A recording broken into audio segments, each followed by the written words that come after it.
네, 좋은 아침입니다. 오늘 벌써 금요일이네요. 그쵸? 리샤이님 어서오세요. 좋은 아침이에요. 오늘만 이제 힘내면은 주말이야.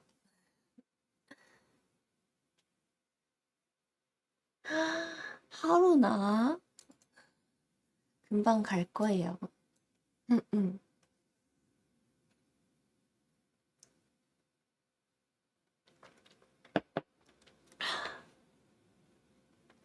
뭐야, 왜 울어?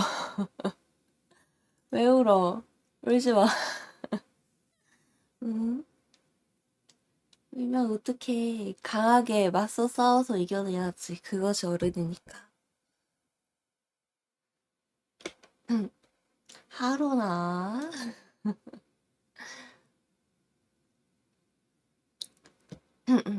안 되겠다. 그러면 형벌로 월요일인 것처럼 월요일로 돌아갑시다. 그러면은 월요일로 돌아가면 이제 하루 밖에로 안 느껴질걸요?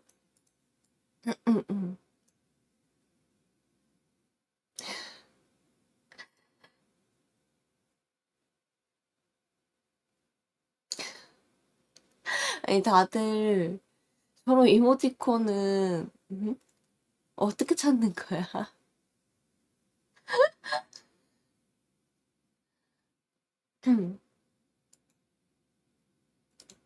저 보라색 친구 이모티콘 너무 웃긴 것 같아.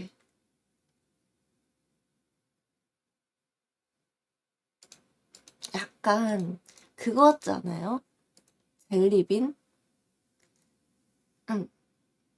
젤리빈에 눈, 코, 입 달아놓은 것 같아. 응.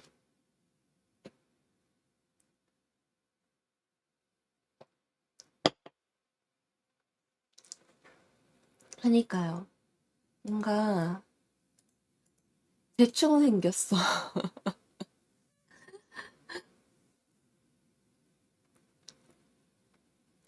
아니, 치즈지 기본 이모티콘이 생각보다 많더라고요. 은근 많은 것 같아. 맞아요. 의외로 잘 만들었어.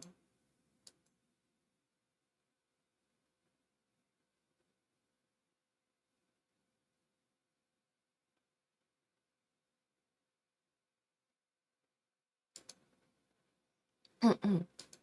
뭐야, 청록색도 있네.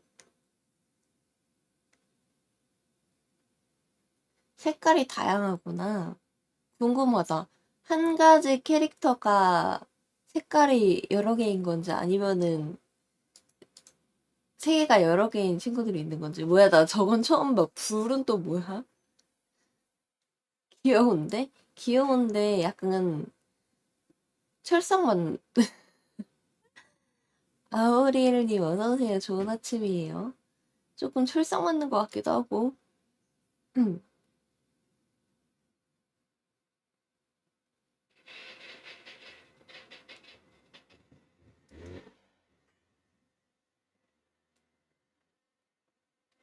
헬스가 너무 귀여운 것 같아.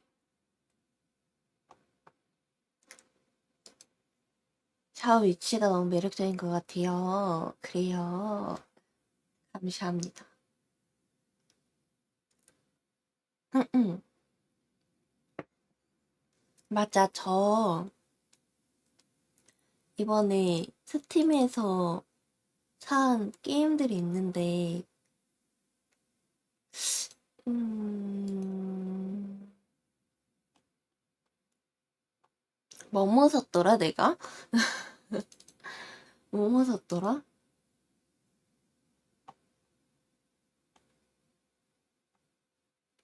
뭔가 많이 사긴 했어, 이번에.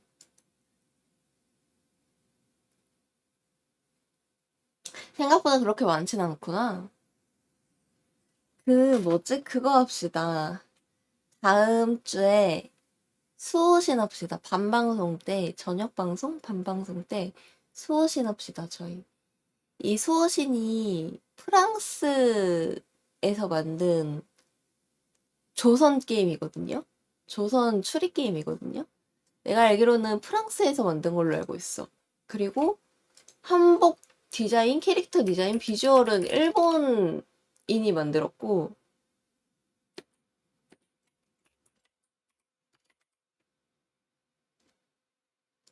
그런 걸로 기억을 하고 있거든요.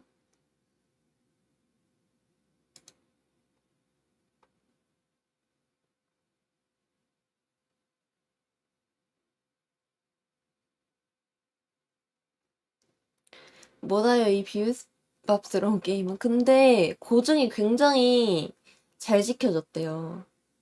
이거를 하고 싶었었거든요.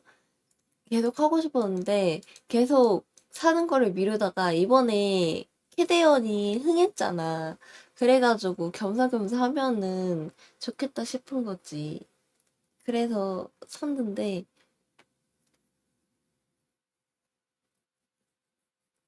이번에 한번 하면은 재밌을 것 같아. 분량이 얼마나 될지 모르겠네. 이게 라노벨이 아니라 비주얼 노벨식으로 진행되는 추리 게임이라고 해가지고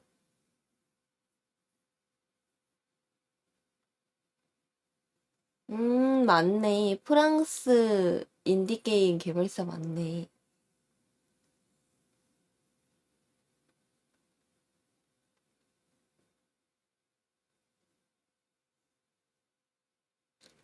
그래서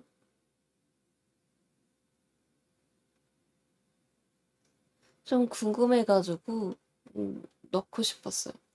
뭔가 그래픽도 괜찮더라고요.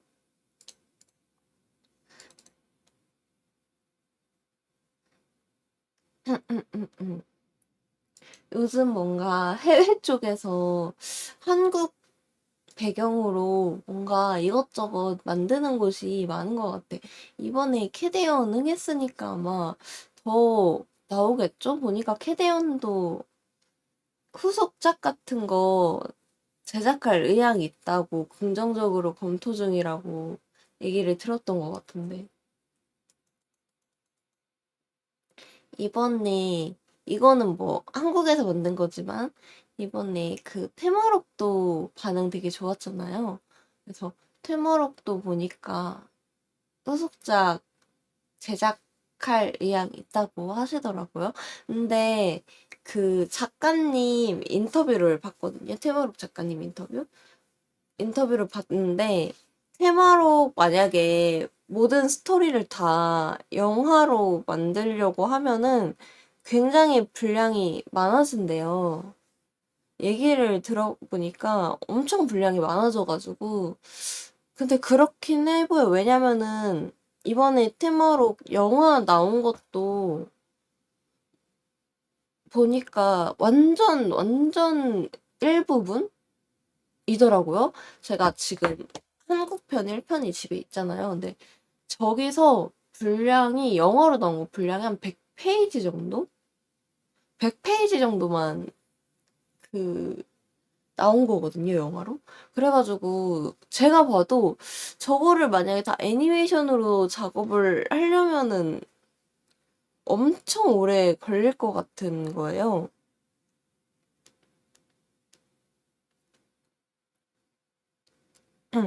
그래서 이제 그 작가님이 계산을 해봤대요. 그래서 지금까지 나온 테마록을 다 영화로 만든다 하면은 64편이나 만들어야 된대요. 저 애니메이션을 영화로.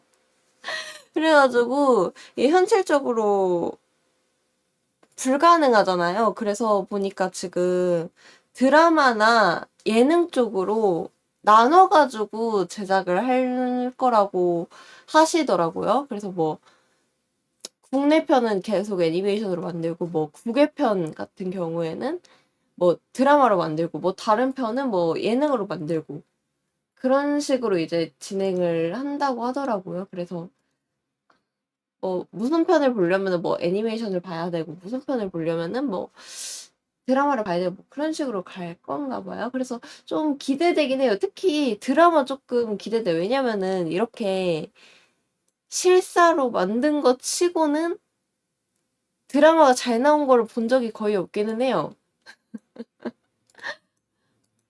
그래서 조금 궁금해요. 어떻게 만들지?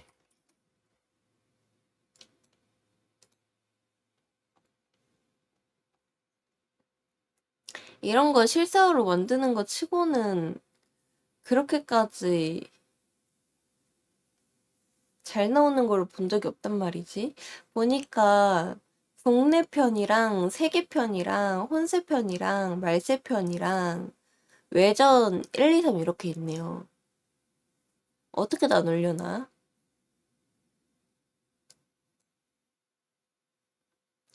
이 애니메이션으로 나온 게 국내편 1권에 이제 챕터라고 하는 게 낫겠죠? 11개가 있는데 이 11개 중 첫 번째 챕터만 애니메이션으로 제작이 된 거거든요. 그래서 이거를 챕터 하나씩 영화로 만든다고 치면은 1권만 11개가 나와야 돼. 뭐 어떻게 분량 조절 잘 하겠죠? 실사는 바람의 검신 빼고 모두 죽었지. 아, 바람의 검신 드라마로 나왔었어요?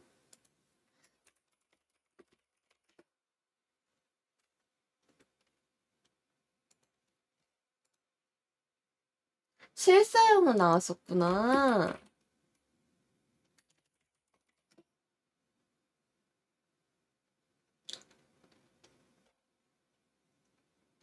잠시만, 봐봐. 아, 넷플에 나왔었네? 넷플 오리지널이네요?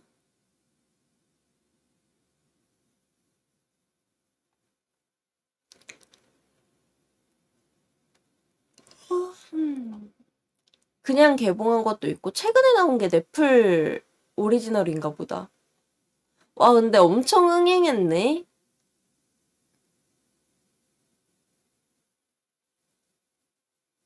뭐 얼마 정도 나와야 흥행으로 치는지는 잘 모르겠지만, 다 막 400억 이상씩은 벌었네요, 나온 거. 하나 빼고. 저, 하나가 그거 같은데? 맞네, 넷플 오리지널로 나온 거네. 엄청 많이 나왔구나. 바람의 검심도 되게 재밌다고 하더라고요. 본 적이 없는데.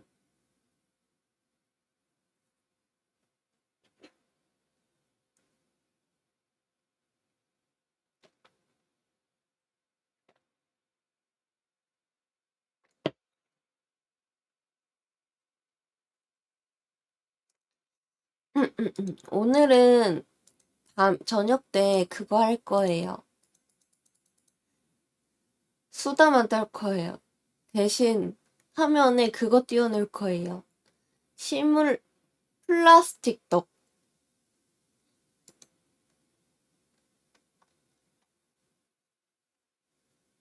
플라스틱 떡 틀어놓고 수다 떨 거예요. 죽을 때까지 우리 하자. 플라스틱 토끼도 만들어줬으면 좋겠다. 이거 DLC도 2개 샀어요. 2개 그 세일하더라고요. 근데 내가 보기에는 다른 DLC도 나온 지 꽤 오래된 애들 있거든요. 막 몇 년씩 된 애들 있는데 걔네들 세일 안 해주는 거 보면은 앞으로도 안 해주겠죠?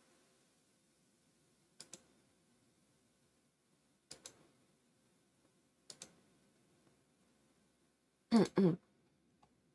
어, 그건 있다. 토끼 탈을 쓴 오리는 있다.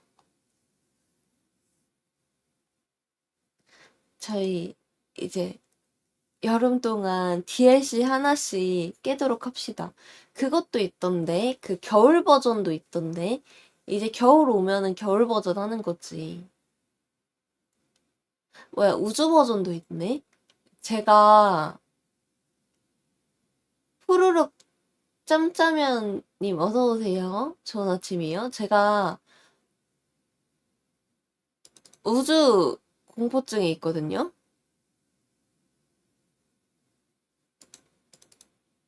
우주를 좀 무서워해요. 우주 배경이라고 해야 되나? 뭐 은하 막 펼쳐져 있고 막 그런 거를 별로 안 좋아한단 말이에요. 무서워해가지고. 이거는 할 수 있으려나? 얼마나 되어 있을지 모르겠네, 그래픽이. 하다가 힘들면은 포기를 하자. 아니, 잠시만. 이거는 오리는 추가가 안 돼. 그냥 몇만 추가가 되는 거야? 뭐야? 아니, 아니, 우주 테마 내줬으면은, 오리도 우주 테마로 내줘야 되는 거 아니야? 낼 게 얼마나 많나.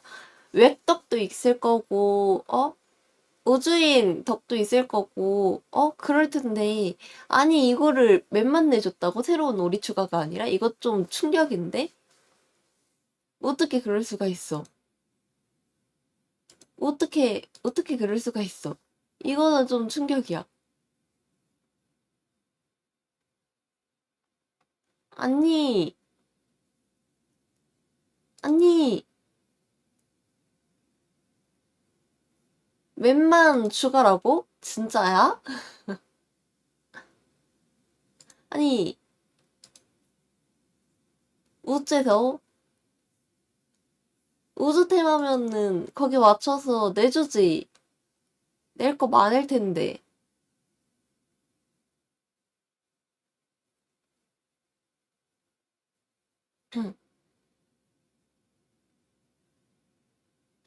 잠시만.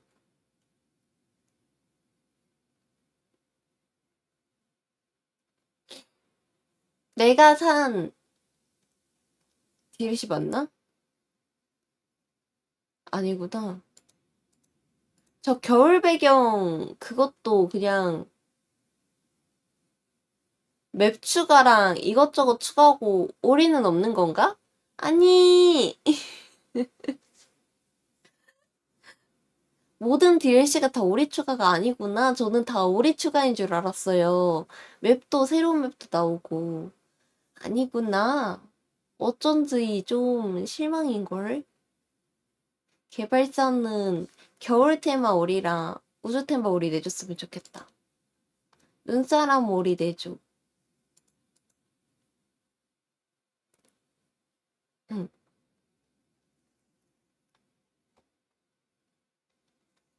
근데 이거 진짜 오리 게임 누가 생각했는지 모르겠는데 잘 만든 것 같지 않아요?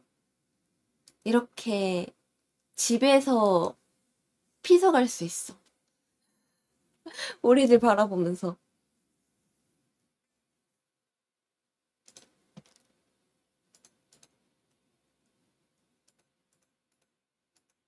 근데 얘네 가끔 버그로 탈출하더라고요.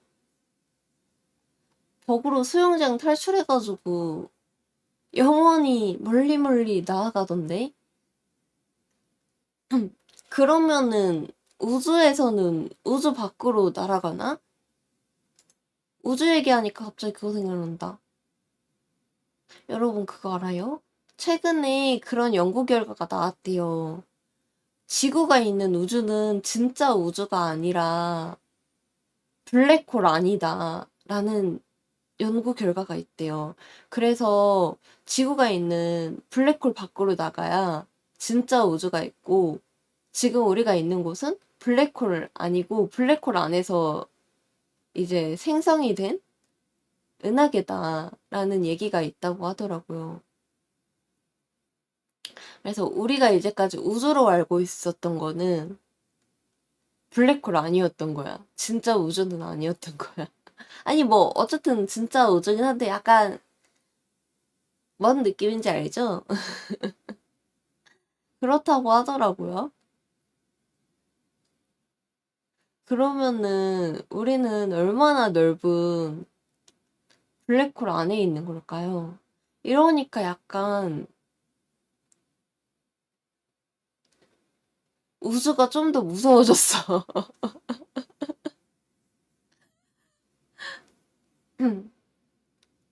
통 속의 뇌 대신 블랙홀 속의 지구라니.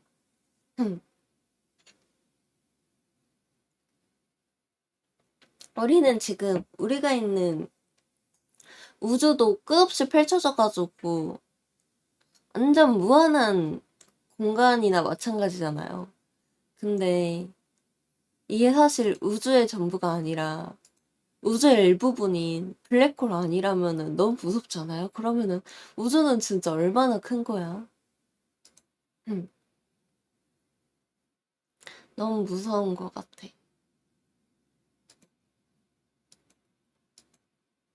아, 음, 음, 음, 음, 음, 음, 음. 저는 그런 얘기 들을 때마다 우주가 너무 무서운 것 같아요. 음.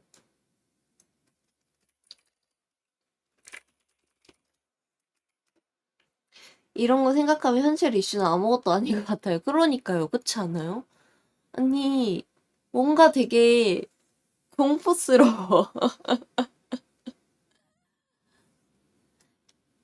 이런 걸 이제 들었을 때 막 신기하고 탐구하고 싶어 하는 사람들이 이제 과학자가 되는 거겠지? 우주 관찰하고.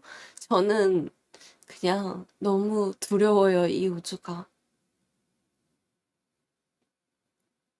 뭐지? 기온이 점점 낮아지네요. 어제, 그제도 38도였는데 어제 36도고. 오늘은 그것보다 또 낮네? 기온이 점점 낮아지네?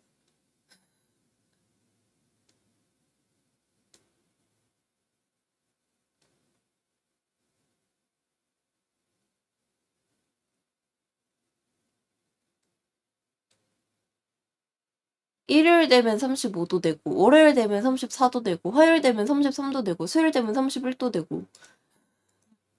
뭐야, 이 깨작깨작 내려가는 거 뭐야? 근데 오늘도 뭔가 별로 안 더운 것 같아요. 아직 밖에 안 나가봐서 그런가? 근데 어제도 밖에 나갔을 때 그렇게까지 덥진 않았어.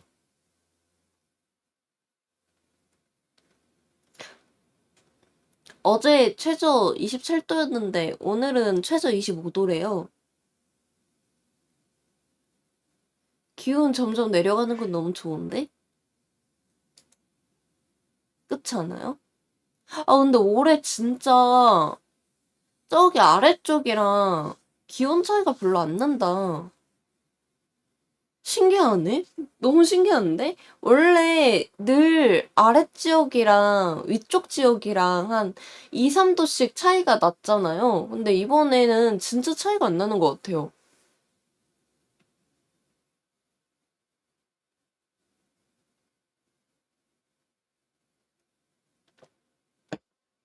대구 26.3도인데 서울 26.5도야. 심지어 서울이 더 높아. 0.2도 차이긴 하지만 뭐지? 올해 진짜 뭘까요? 작년에도 이랬나? 아닌데, 작년에 안 이랬던 것 같은데? 신기하네요.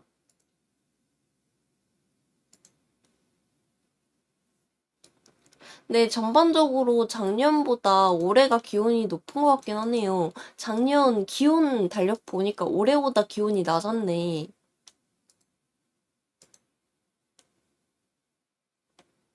올해 진짜 높네. 대구 지지마, 지지마. 작년 이맘때쯤 보니까 최고 온도가 25도, 27도, 31도 이러네요. 이때 장마철이어서 그랬나? 아니, 작년에 7월에 비 엄청 많이 왔었구나. 올해는 진짜 안 온 편이긴 하네. 네, 이러고 다음 주에 또 비 오는데요. 수요일 날이랑 목요일 날 비 온대요. 근데 비 온 거 치고도 그렇게까지 기온이 많이 안 내려가네. 8월이 점점 더 두려워지기 시작했어. 살아남을 수 있을까? 저희 살아남을 수 있을까요?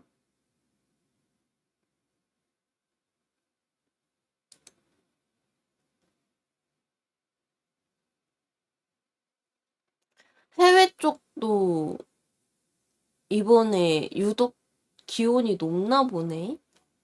확실히 한국만의 문제는 아니군요. 샘으로 도로만 가야만. 하지만 이곳에는 우리 토끼분들이 4년치밖에 올 수 없어. 본체는 영원히 고통받는 거야. 샘에서 물장구 쳤다가 저주받을지도 몰라요. 하지만 궁금하니까 구경할래. 말리진 않을 거야. 진짜 저주 받는지 안 받는지 궁금하니까 그냥 구경할게요.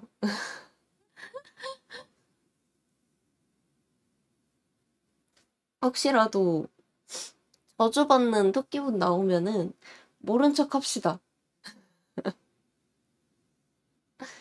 묘체 실험. 그러고 보니까 고양이도 묘고 토끼도 묘네. 헷갈릴 수도 있겠는걸.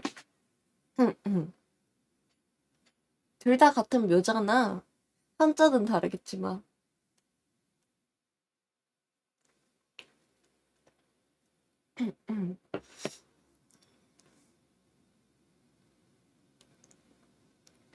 요즘 재밌는 책이 너무 많이 나오기 시작했어요. 여름이라 다들 책 내나 봐. 하지만 가을이면 가을이라고 또 책이 나오겠지? 겨울이면 겨울이라고 또 책이 나오고. 옥상이의 밀러님 어서오세요. 좋은 아침이에요. 재미있어 보이는 책. 저속혁명의 경제사. 최초의 산업국가 영국을 만든 혁명들. 재밌어 보이는데?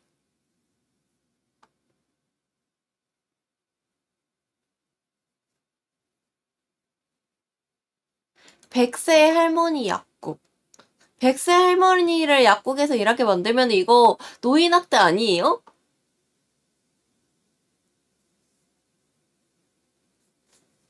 나이를 100세나 드셨는데 계속 일하게 만든다고?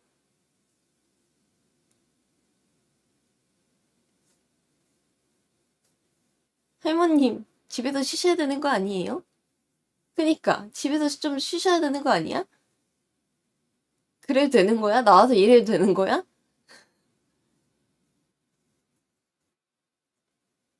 인류의 기원. 고대의 DNA가 말하는 호모 사피엔스의 위대한 여인. 이것도 재밌어 보인다. 소소한 즐거움을 잊을 수도. 그러려나? 약국 일은 그렇게까지 막 고되지 않으려나?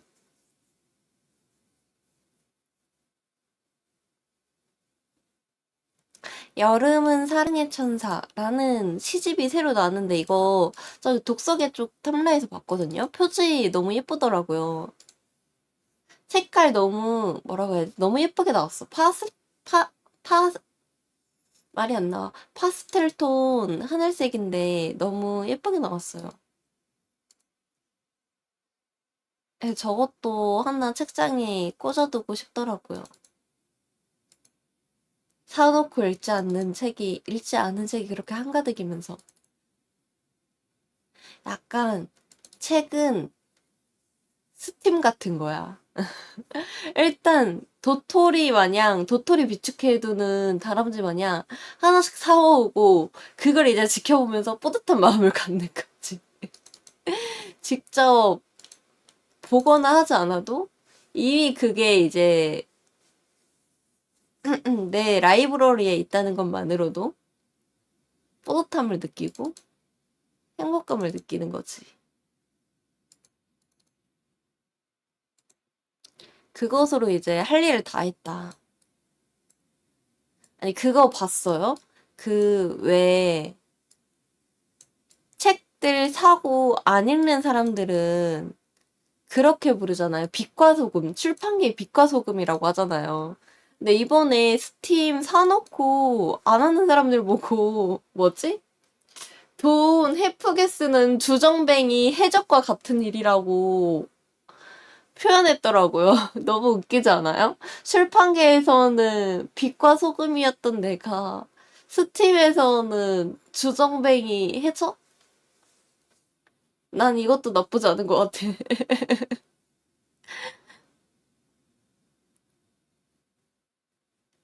맛있겠다, 럼주. 럼주에다가 고기꼬치 먹자. 요즘 그거 먹고 싶어요. 뭐라고 하냐?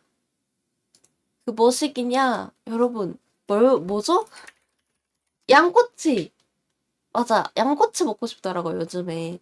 제가 작년인가 재작년인가 처음으로 양꼬치가 아니라 양고기를 먹게 됐는데, 그게 너무 맛있었던 거예요. 그래서 작년에 이제 가까운 곳에서 양꼬치를 먹었는데, 거기도 너무 맛있었어. 약간 호불호가 많이 갈린다고 해가지고 궁금했었거든요. 근데 저는 소고기처럼 느껴지더라고요. 그냥 소고기 먹는 것 같던데? 그래서 좀 신기한 경험이었다. 음, 음, 음, 음,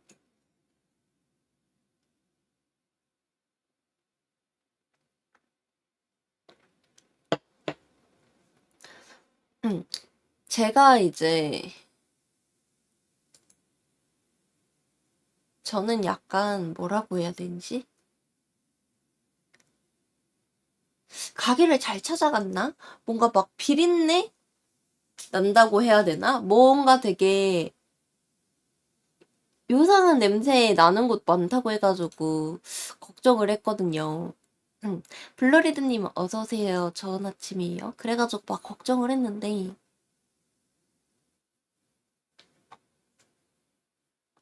다행히 맛있게 먹었다.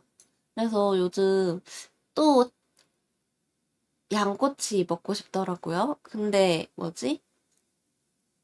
지인네 집 근처에 양꼬치 맛있는 곳 있다길래 거기도 한번 가보고 싶어요.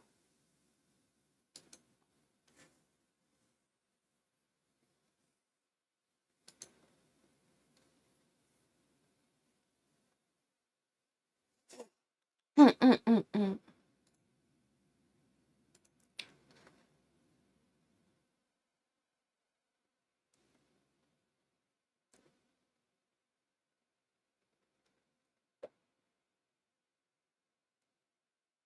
양꼬치. 양꼬치에 그 찍어 먹으라고 주는 게 그건가요? 큐민? 큐민이라고 하는 거 맞나? 어머, 굉장히 귀여운 동화책을 발견했어. 쯔란? 쯔란인가? 검색해볼까? 쯔란. 맞는 것 같아요. 쯔란 치니까 양고기 나오는데? 근데 첫 번째 블로그 글이 그거야. 양꼬치 가루. 붉은 가루는 쯔란이 아닙니다.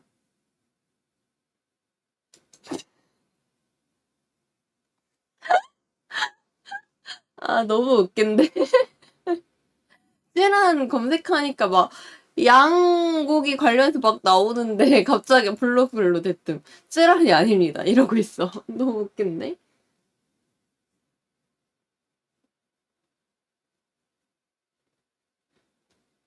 그럼 뭐야?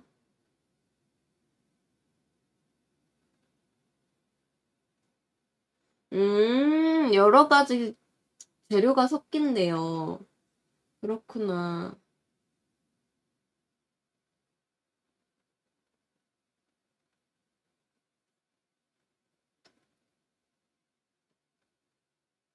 아, 찌란이랑 큐민이랑 같은 거래요.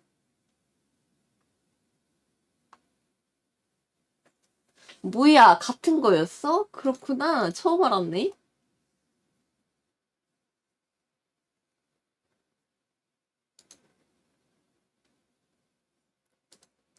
아무튼 오랜만에 먹고 싶다.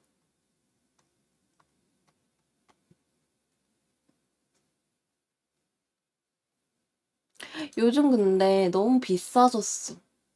중국집 너무 비싸지지 않았어요? 짜장면도 그렇고, 짬뽕도 그렇고. 옛날에는 되게 자주 먹었던 것 같은데, 요즘에는 비싸져가지고 안 먹게 되는 것 같아. 그리고 볶음밥이 너무 맛 없어졌어. 옛날에는 볶음밥 되게 자주 먹었던 것 같은데, 요즘엔 볶음밥이 어딜 가든 다 너무 기름 반복이더라고요. 옛날에는 안 그랬던 것 같은데. 음.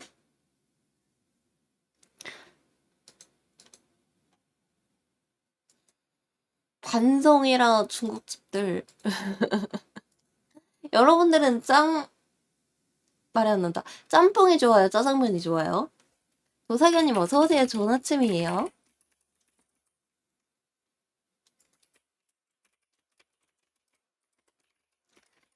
저는 옛날에는 짜장면이 더 좋았는데, 어느 순간부터 짬뽕이 좀 더 좋더라고요. 음. 저도 그쵸. 완전 애기 때는 짜장면이 더 좋았었는데, 약간 애기 때는 그걸 잘 못 먹어서 그런가 봐, 매운 거를. 맞아, 이번에 어디서 그런 게 나왔던 것 같은데? 그 건더기 없고 국물하고 면만 있는 짬뽕? 그거 아이디어 좋은 것 같아. 저 짬뽕에 있는 그거 안 먹거든요? 그 야채 같은 거 잘 안 먹거든요? 전 제가 제일 좋다고요. 아이 참 이렇게 아무 안 떨어도 내가 여러분들 좋아하는데 가성비 짬뽕. 근데 이제 그게 그걸로 나왔대. 그 저처럼 건더기 같은 거 먹는 사람 안 먹는 사람들이 꽤 많나 봐요. 그래가지고 그분들을 위해서 하나하나 건더기를 다 건져내가지고 이제 국물이랑 면만 주는 짬뽕이래요. 약간 공정이 하나가 더 추가가 됐다. 볶음밥. 음, 볶음밥도 좋지.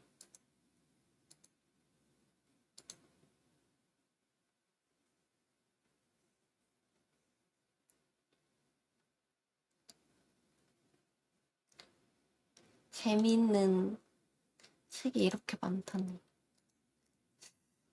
맞아. 저 꿔바로도 작년인가? 양꼬치 먹으러 갔을 때 처음 먹었거든요. 꿔바로우도 맛있더라고. 근데 꿔바로우가 한 가지 단점이 있어. 왜 꿔바로우는 양념에 버무려서 나오는 거죠? 그것만 아니었으면 너무 좋았을 텐데. 제가 소스 먹는 걸 별로 안 좋아하다 보니까 그 너무 좀 아쉬웠어. 소스가 버무려져서 나온다는 점이. 소스 탕수육 마냥 따로 줬으면 좋았을 텐데.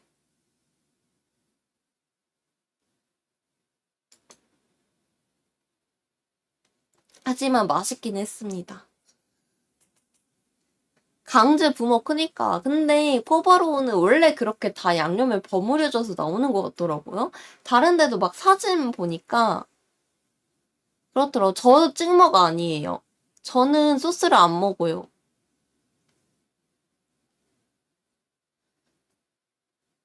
저는 소스를 아예 안 먹어요. 제가 소스를 안 좋아하는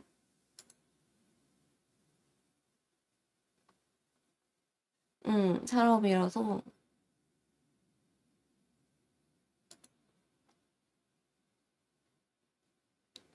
그래서 소스 같은 거 막 그렇게 버무려져서 나오면은 좀 슬퍼. 저 그래가지고 서브웨이 가서도 양념 뭐 할 거냐고 물어보면은 올리브유에 소금 후추 뿌려달라고 하거든요. 그게 진리인 것 같아.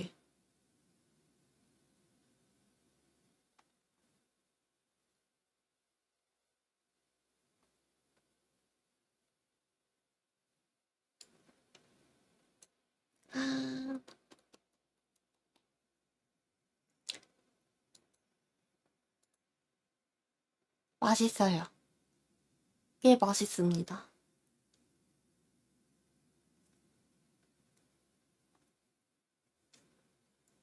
갑자기 배고파졌네.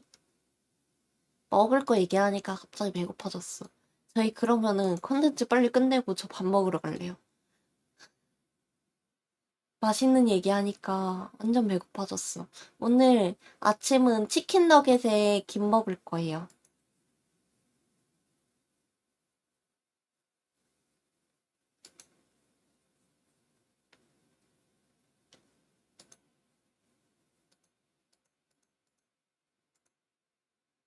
잠시만.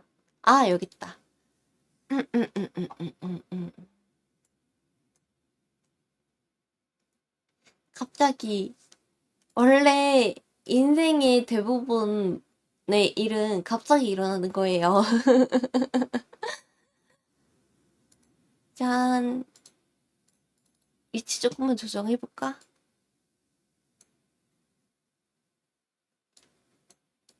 조금 키워볼까? 짠. 하지만 그래도 저희 거의 1시간 가까이 떠들었어요. 그러면은 오늘도 즐겁게 향수의 역사에 대해서 알아봅시다. 저희 저번에 그런 얘기를 했죠. 이제 향수 시장이 점점 넓어지고, 그러면서 이제 상류층에게 판매를 하는 브랜드들은 자신의 이제 향수 가격을 합리화시키기 위해 고객들한테 합리화시키기 위해 고급화 전략을 썼다. 여기까지 이야기를 했죠. 이제 그 이후에 1920년대에 이르러서는 디자이너 브랜드들이 향수 시장으로 유입되던 시기였어요.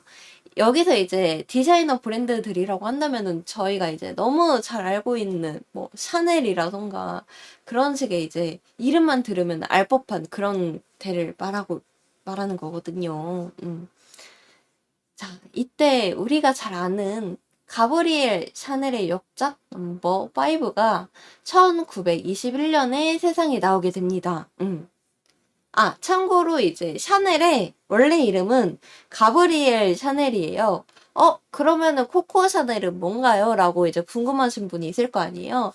이 코코 샤넬의 코코는 샤넬의 애칭이었어요. 애칭이어가지고 원래 본명은 가브리엘 샤넬이다.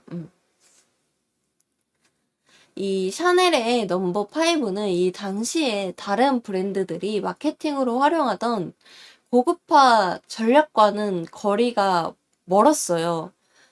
왜냐면은 이제 이때는 이 고급화 전략으로 병도 화려하게 하고 네이밍도 굉장히 좀 신경 써서 고급스럽게 마치 뭔가 큰 의미가 있는 것 마냥 막 그렇게 이름을 지었었는데 화려한 네이밍이라던가 예술적인 향수병을 내세우는 대신 단순한 네이밍과 투박한 사각형 향수병으로 샤넬이 추구하던 이미지를 향수에도 이제 변함없이 반영을 했어요.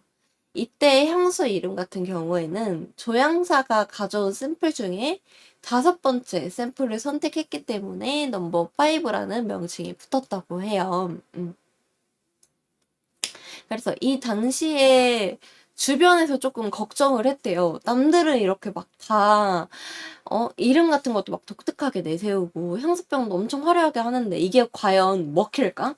이렇게 막 단순하게 하고 막 향수병도 좀 되게 투박하고 심플하고 한데 이게 먹힐까 하고 막 주변에서 걱정을 했대요. 근데 아시다시피 엄청난 대성공을 합니다.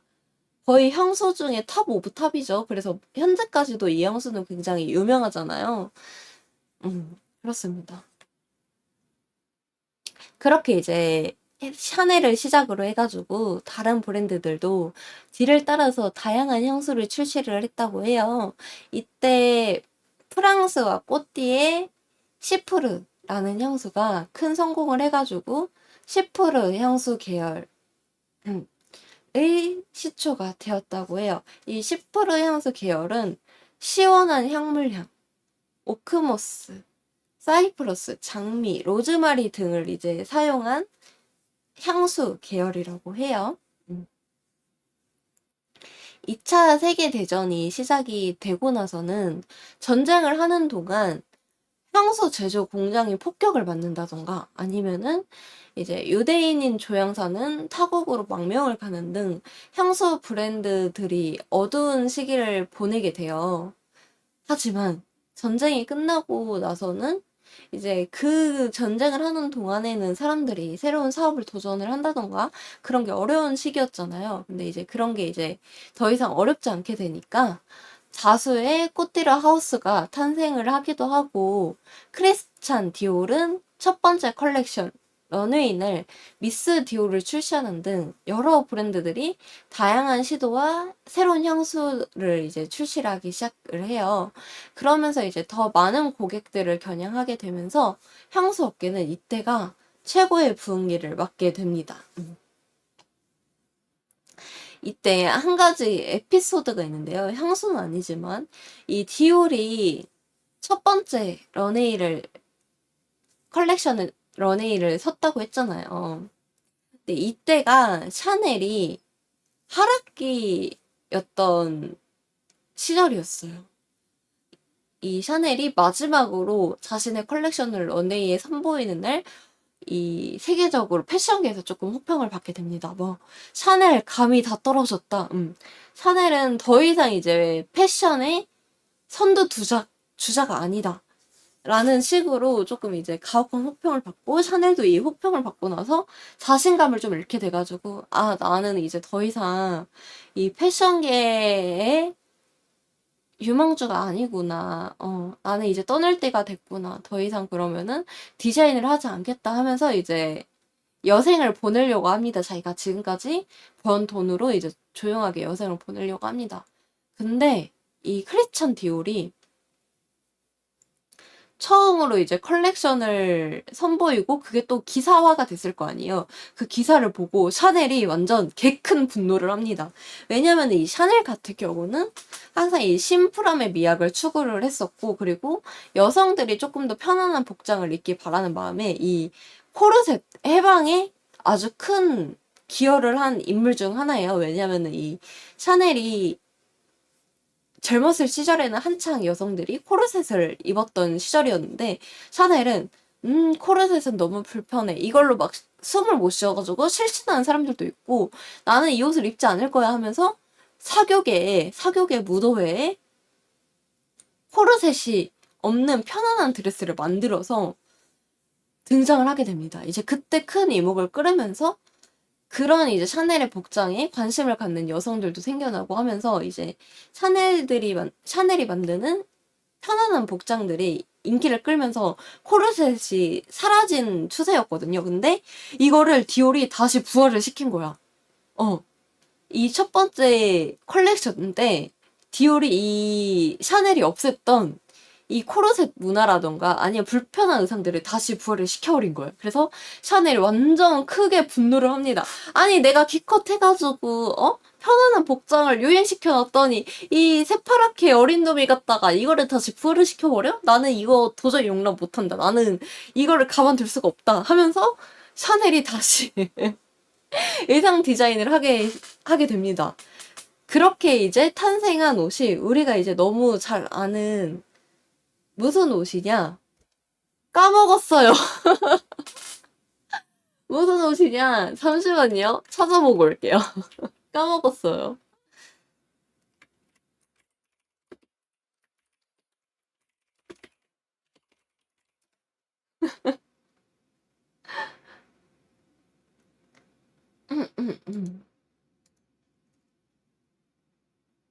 있어봐.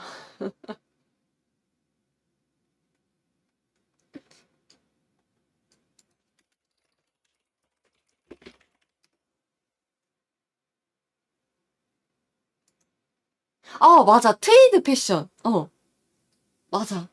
지금까지도 너무 유명하죠. 이 트웨이드 패션이 그때 이제 샤넬이 디올에게 개 큰 분노를 하면서 선보인 컬렉션에 처음으로 이제 트위드 패션이 등장을 하게 됩니다. 그래가지고 그게 엄청난 성공을 거두어요. 그래서 현재까지도 트위드 패션은 굉장히 유행을 하고 있죠. 그래서 지금은 샤넬 외에도 이제 다양한 브랜드들에서 트위드 패션이 나오고 있잖아요. 그래서 이 트위드 패션이 나오게 된다. 그래서 어떻게 보면은 이 디올의 업적은 그거 아니었을까. 샤넬을 자극시켜서 트위드 패션을 세상에 내보이게 될 수 있게 됐다.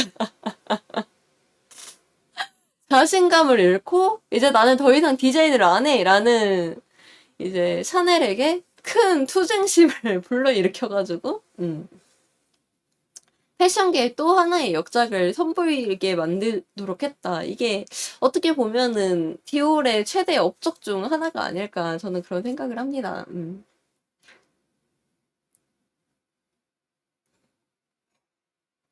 머릿속에 까먹었어요만 남았다고요? 부끄럽네요, 정말.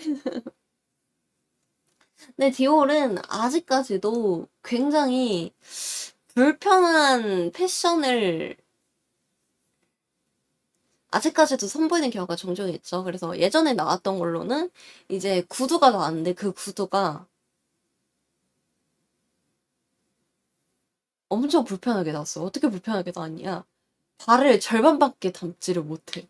절반은 구두 밖으로 튀어나온 거야. 근데 그게 작은 게 아니라 정상적인 디자인인 거예요. 그런 식으로 요즘에도 이제 좀, 저런 거를 신고 다닐 사람이 있을까? 도대체 무엇을 위해 저렇게 불편하게 제작을 하는 걸까? 하는 디자인들이 요즘에도 간간히 보이는 것 같더라고요.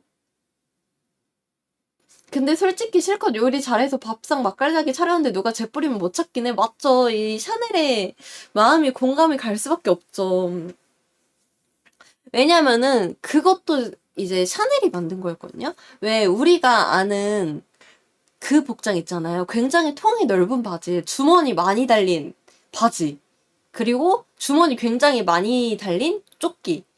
그것도 샤넬이 만든 거거든요. 샤넬이 이제 전쟁 때, 아니, 여자들은 전쟁이 되면은 다 공장 가서 일하고, 군인들을 위해서 이제 뭐, 이런 뭐, 무기 같은 걸 만든다던가, 그런 일을 하는데, 언제까지 이렇게 불편한 원피스나 치마만 입을 거냐. 일하는데 필요한 거는 우리 편안함이다 하면서 이제 만든 게 주머니가 많이 달린 통큰 바지랑 주머니가 많이 달린 조끼거든요. 이런 식으로 좀 편안하고 좀 심플한 패션을 조금 더 샤넬은 약간 샤넬의 추구미였죠. 편안하고 심플한 거. 내 마음도 이해한 게 같은 업종인데 잘 나가면 잭 뿌리고 싶어지긴 해요. 정말 다행이었던 게 샤넬이 조금 덜 정정했어봐. 샤넬이 정정했으니까 이제 그렇게 분노를 일으켜가지고 새로운 컬렉션을 만들 수 있었던 거였지. 조금이라도 조금 몸이 안 좋았어 봐. 그냥 개 큰 분노만 한 샤넬만 남았을 텐데. 저는 참 다행이라고 생각을 합니다. 자, 그럼 다시 원래대로 향수 얘기로 돌아와가지고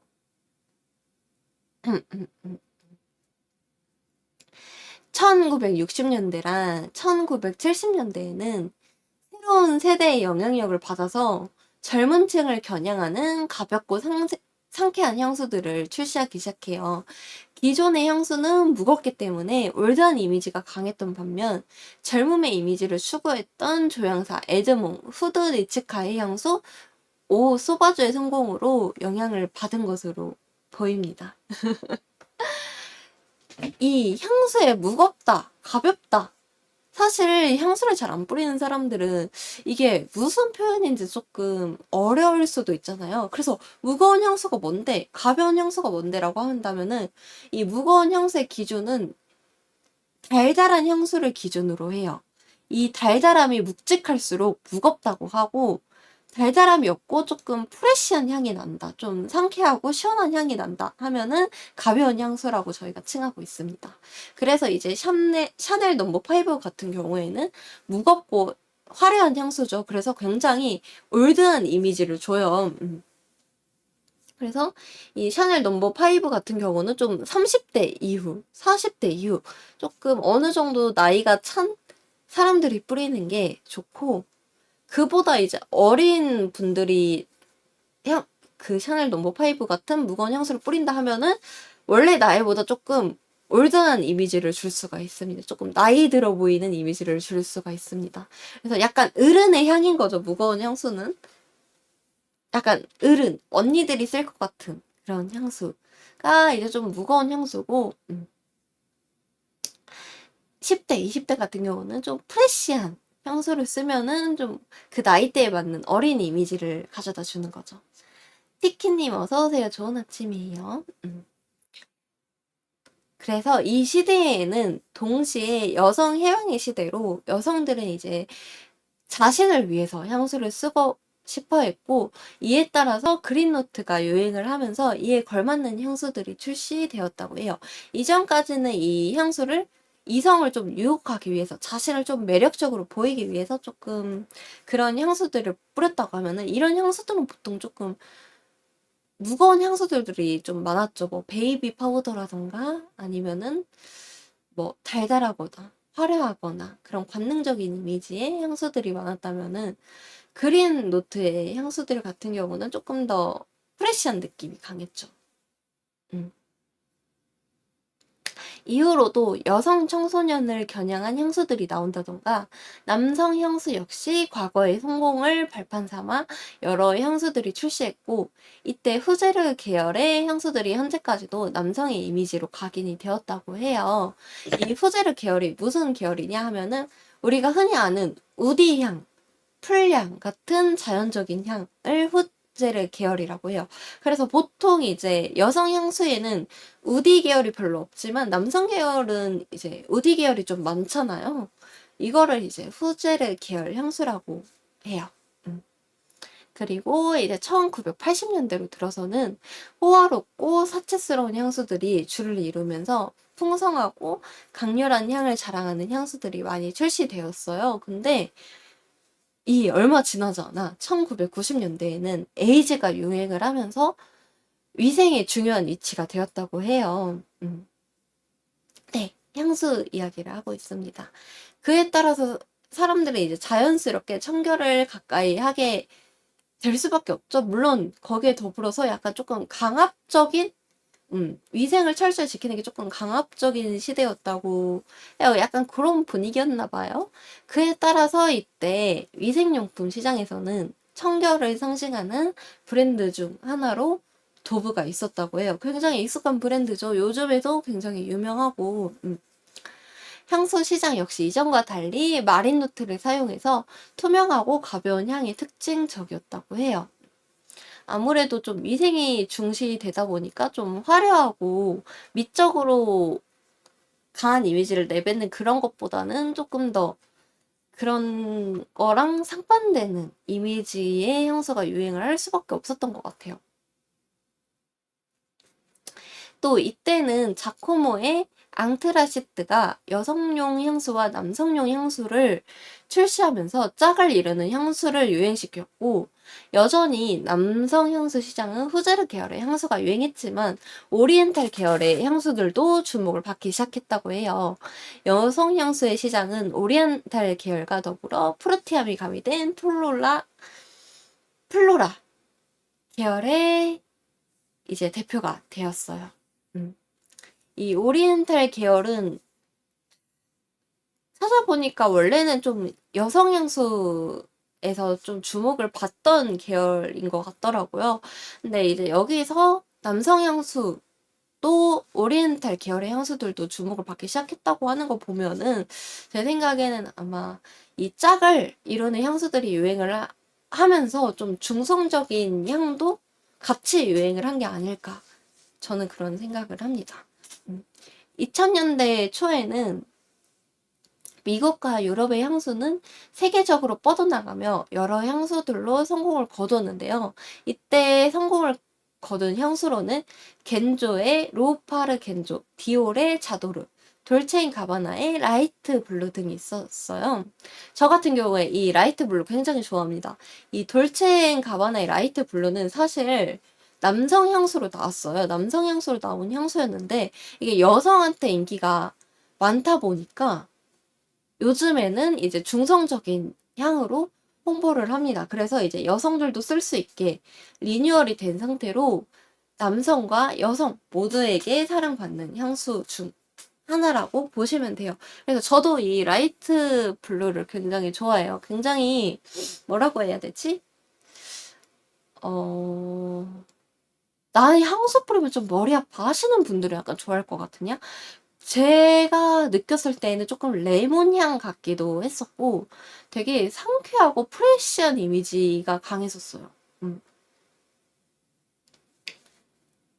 제가 시향을 했었을 때는 그런 이미지였습니다. 근데 다른 분이 시향하면 좀 다를 수도 있겠죠? 왜냐면 이 후각이라는 거는 사람마다 예민함도 다르고 느껴지는 게 달라가지고 같은 향수를 쓰더라도 사람마다 다른 향을 느끼게 되더라고요. 그래서 제가 느꼈을 때는 좀 레몬향 같은 이미지가 좀 느껴졌었다. 그래서 좋아했어요. 과거에 나왔던 향수들의 이제 영감을 받아서 출시된 플라워 바이 겐조는 과거에 유행했던 우아하고 풍만한 향기가 다시 트렌드가 되는가 하면은 이 향수를 기반으로 계보를 잇는 향수들이 생겨나면서 누 시프르 향수의 시대가 시작이 되었어요.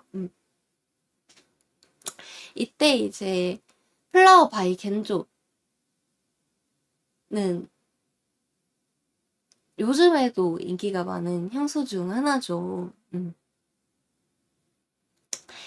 이제 위생적인 문제로 좀 프레쉬하고 이런 가벼운 향수들이 좀 유행을 했다면은 플라워 바이 겐조의 등장으로 과거에 유행했던 우아하고 풍만한 향기가 다시 이제 트렌드가 되면서 요즘에는 굉장히 좀 다양해졌죠. 가벼운 향수도 있고 혹은 무거운 향수도 꾸준히 계속 나오고 있고.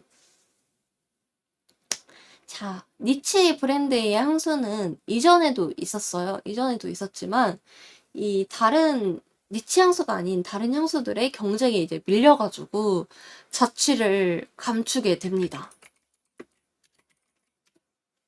그래서 실질적으로 니치 브랜드들이 자리를 잡기 시작한 것은 21세기에 접어들면서부터예요. 굉장히 최근이죠.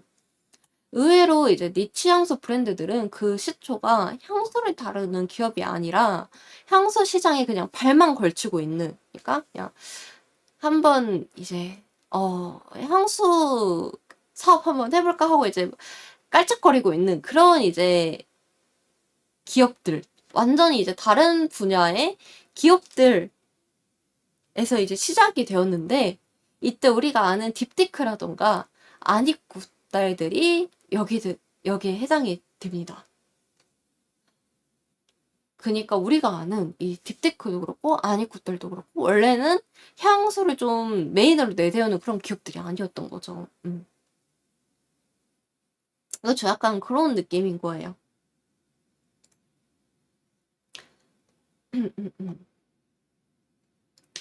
그러면은 여기서 이제 얘기를 하는 니치 향수란 뭘까요?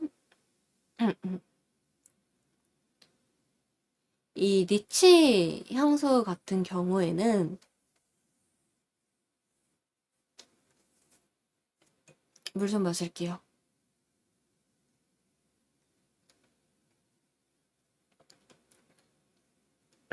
이 니치 향수 같은 경우는 보통 향수 시장은 조금 많은 사람들한테 팔리는 거를 목표로 하고 있잖아요. 근데 이 니치 향수는 그게 아니라 소수자의 사람들을 겨냥을 합니다. 그에 따라서 이제 향수 자체도 대량으로 생산을 하지 않고 소수의 사람들을 겨냥을 하는 대신 생산량도 많지 않고 그러면서 이제 자신의 철학적인 이미지라던가 혹은 좀 독창적인 콘셉트 같은 거를 만들어가지고 거기에 부응하는 향수를 만들면서 동시에 천연향료를 많이 사용을 하게 돼요.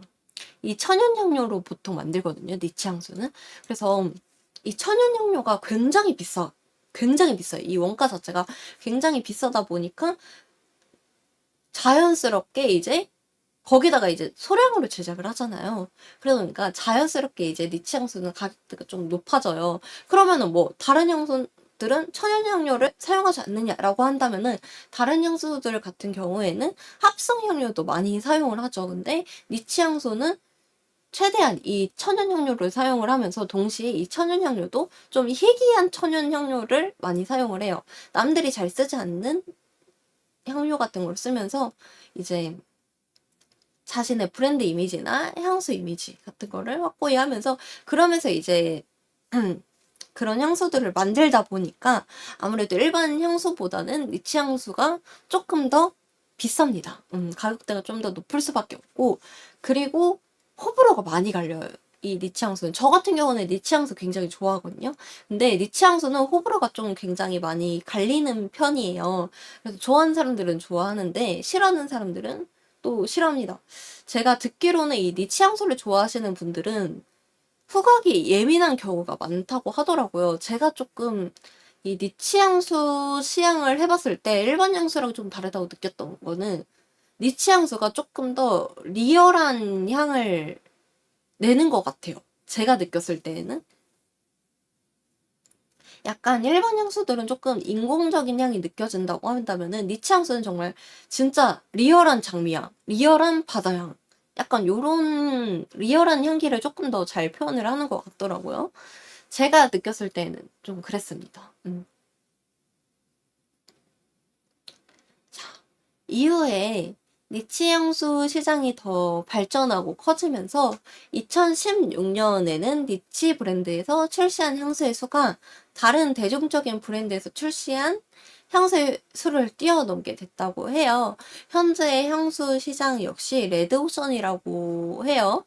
근데 니치 향수의 경우에는 이제 막 자리를 잡아가고 있잖아요. 그래서 이후 니치 향수의 행보가 좀 해지고 있습니다. 그래서 요렇게 향수의 시작이었던 고대 시대부터 현재까지 향수의 역사에 대해서 이렇게 이야기를 해왔는데요.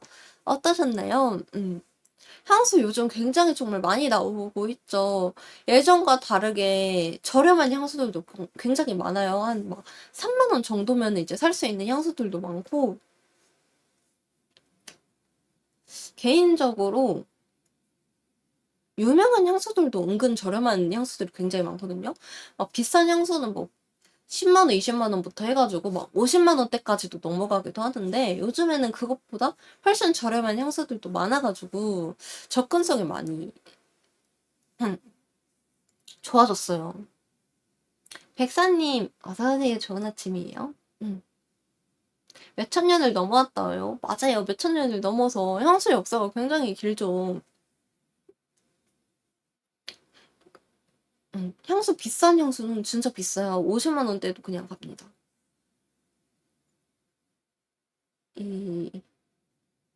근데 그런 향수에 또 낭만이 있어. 저는 향수를 되게 좋아하거든요. 그리고 이제 청소년을 겨냥한 향수도 있어요. 사실 약간 향수 하면은 조금 어른의 이미지가 좀 떠오르잖아요. 근데 생각보다 다양한 브랜드에서 청소년을 겨냥한 향수들도 많이 내는데 뭐 예를 들면은 프라다의 캔디 시리즈 이 캔디 시리즈라고 해가지고 아마 향수가 한 6개인가 7개인가 있는데 그게 이제 10대 청소년들을 위해서 출시한 향수거든요. 시향을 해봤을 때 굉장히 뭐라고 해야 되지? 풋풋한 향이었어요. 진짜 풍선껌 같다고 해야 되나? 진짜 딱 그 청소년 시기에 친구들이 딱 생각나는 그런 풋풋하고 달콤하면서도 부담스럽지 않은 그런 향이 났었는데 굉장히 좋았어요. 엄청 발랄한 이미지예요. 비싼 만큼의 값어치가 있나요?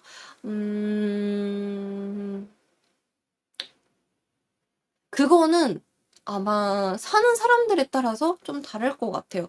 왜냐면 얘기했듯이 향수는 맞는 사람에 따라서 느껴지는 향이 좀 다르죠. 아마 사는 사람이 값어치가 있다고 느낀다면 그 향에 대해서 그 정도 값어치가 있다고 느낀다면은 구매를 하겠고 그렇지 않다고 하면은 구매를 하지 않겠죠? 근데 비싸다고 개인적으로 비싸다고 무조건 좋은 향수는 아닌 것 같아요. 저는 그렇게 생각을 해요. 비싸다고 무조건 좋은 향은 아닌 것 같아요. 비싸다고 무조건 고급스러운 향도 아닌 것 같고 하지만 내가 좀 그 향이 너무 마음에 들어. 그 정도 가격을 감안하고서도 나는 구매할 의향이 있어 하는 사람들이 이제 구매를 하는 거겠죠? 그게 아니라면은 이제 난 다른 거 쓸래 하고 다른 거 쓰시는 분들도 있을 거예요. 저는 이제 니치 향수 중에서 랑세 브랜드도 좋아하고 그리고 딥티크 너무 유명한 딥티크도 좋아합니다.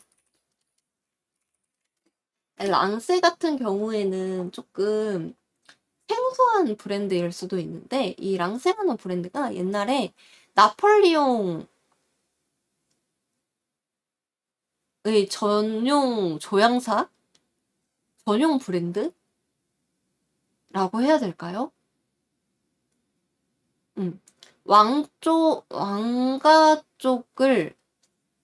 왕가 쪽을 위해서 일하는 조향사 브랜드였다고 제가 기억을 하거든요.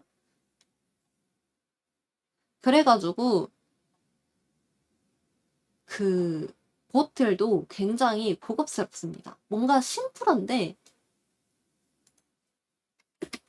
고급스러워요.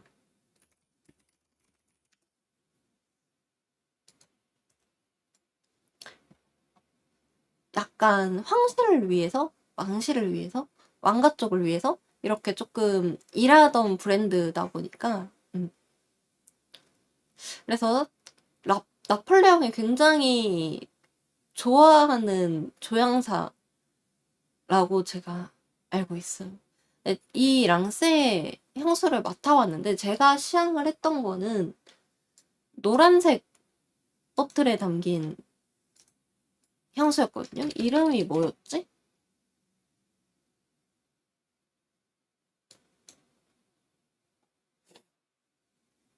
음,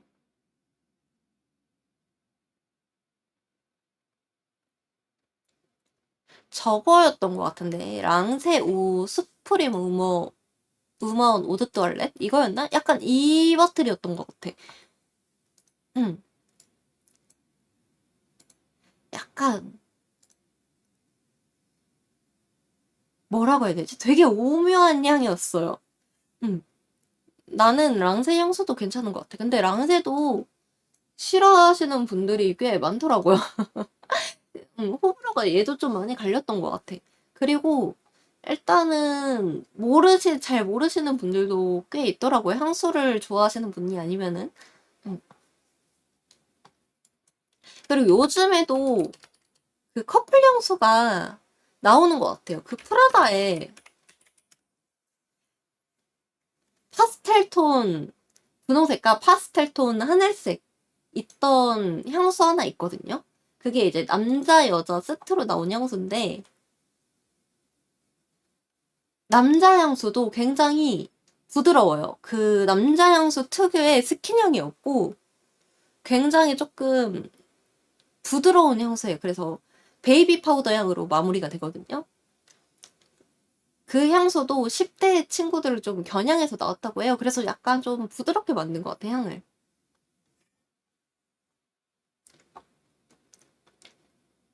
그래서 약간 좀 부담스러운 남성 향수를 싫어하시는 분들 같은 경우에는 그런 향수 뿌려도 괜찮을 것 같더라고요. 왜 남자 향수는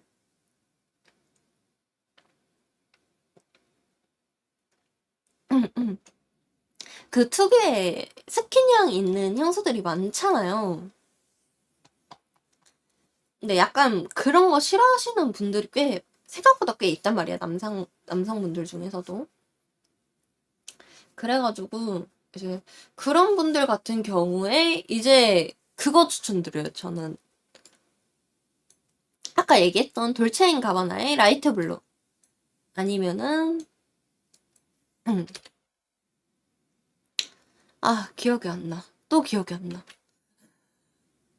그 유명한 거, 존바바토스 아티산.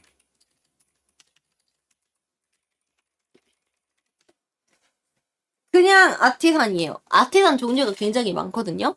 뭐 존버버터스 아티산 블루, 아니 뭐 아티산 틸, 아니면은 뭐 아티산 퓨어 이런 식으로 좀 아티산 종류가 많은데 그냥 아티산입니다. 존버버터스 아티산. 그냥 다른 향은 좀 스킨 향이 나기도 하고 어떤 거는 조금 진짜 막 4, 50대가 쓸 것 같은 엄청 중후한 향이 나요. 가죽 냄새라고 해야 될까? 막 진짜 그런 좀 엄청 중후한 향이 나거든요. 근데 요 존바바토스 아티산은 스킨 향이 아예 안 나는 건 아니에요. 스킨 향이 느껴지긴 하는데 상큼한 귤 향이 같이 납니다. 그래가지고 이 향수를 여성분들도 굉장히 좋아해요. 저도 좋아합니다. 그래서 요 향수는 나도 좀 사고 싶어. 맞아요. 약간 좀 덜해요. 그 아예 안 나진 않거든요. 그 남성 향수의 특유의 스킨 향 같은 게 아예 안 나진 않은데 좀 비교적 덜해요. 그리고 가격대도 생각보다 저렴합니다. 얘가 아마 백화점에서 사도 얼마 안 할 거야. 음. 그리고 가급적이면은 향수는 백화점에서 사거나 아니면 공식 브랜드에서 사는 거를 저는 추천을 드리고 있어요. 왜 그러냐면은 가짜 향수가 은근히 많습니다. 근데 이 가짜 향수가 몸에 안 좋을 수도 있어가지고 건강상 좀 안 좋을 수도 있어서 웬만해서는 공식 브랜드나 혹은 백화점에서 좀 더 비싸더라도 공식 브랜드 사는 게 조금 더 안전하기 때문에 저는 웬만해서는 이제 돈을 조금 더 주더라도 공식 브랜드나 백화점에서 사는 거를 권장드리고 있어요. 맞아요. 가짜 향수 굉장히 많아요. 진짜 많아요. 그래서 문제된 적도 많고 왜냐면은 이 가짜 향수의 문제가 뭐냐면은 어쨌든 그 사람들은 자기 향수가 진품인 것처럼 팔아야 되잖아요. 그러면은 당연히 자신들이 만든 향수에 들어있는 성분을 표기를 한 게 아니라 그 원본 향수에 성분을 표기를 한 거일 거 아니에요. 그쵸? 그렇기 때문에 가짜 향수는 안에 뭐가 들어있는지도 몰라. 응. 왜냐 이 향수 쪽이 조금 민감한 이유가 이게 화학적 물품으로 분류가 되기 때문에 이 향수를 하나 낼 때 그 브랜드들 있잖아. 하나 낼 때 그 하나 낼 때마다 검증을 받아야 되고 인증을 받아야 돼요. 뭐 예를 들어서 뭐 향수 A를 출시할 때 그 A를 좀 검증을 받아야 되고 그 A에 다른 향을 살짝 첨가를 했다 그러면은 그거를 또 검증을 받고 또 인증을 받아야 돼요. 왜냐면은 그 배합에 따라서 이게 위험한 물질이 될 수도 있고 아닐 수도 있어가지고 음. 그래가지고 그렇게 되게 까다롭고 귀찮은 분야예요. 이 향수 산업이. 근데 이 가짜 향수는 자신들이 어떠한 성분을 넣었는지조차 거짓으로 작성을 하니까 더더욱 안에 뭐가 들어있는지 모르고 더더욱 인체에 조금 유해할 확률이 높겠죠. 그래서 웬만해서는 향수는 무조건 싸다고 싼 곳에서 산다기보다는 안전한 곳에서 사는 게 좋습니다. 건강상. 자, 그러면은 이만 오늘은 방송을 하도록 할까요? 왜냐면은 제가 배고프기 때문입니다. 배가 자꾸 꼬르륵 꼬르륵 거려요. 너무 배고파요. 여러분들 저 너무 배고파요. 여러분들 아침 안 드셨으면은 여러분들도 아침 드시러 가고 저도 아침 맛있게 먹으러 가겠습니다. 아들 오늘도 이렇게 이른 아침부터 놀러 와주셔서 너무 감사드리고요. 저희는 이따 밤에 10시에 다시 만나도록 합시다. 10시에 또 신나게 떠들도록 해요. 다들 오늘도 힘내고 즐겁게 일하거나 공부하다 와가지고 저희 다시 저녁 때 만나도록 합시다.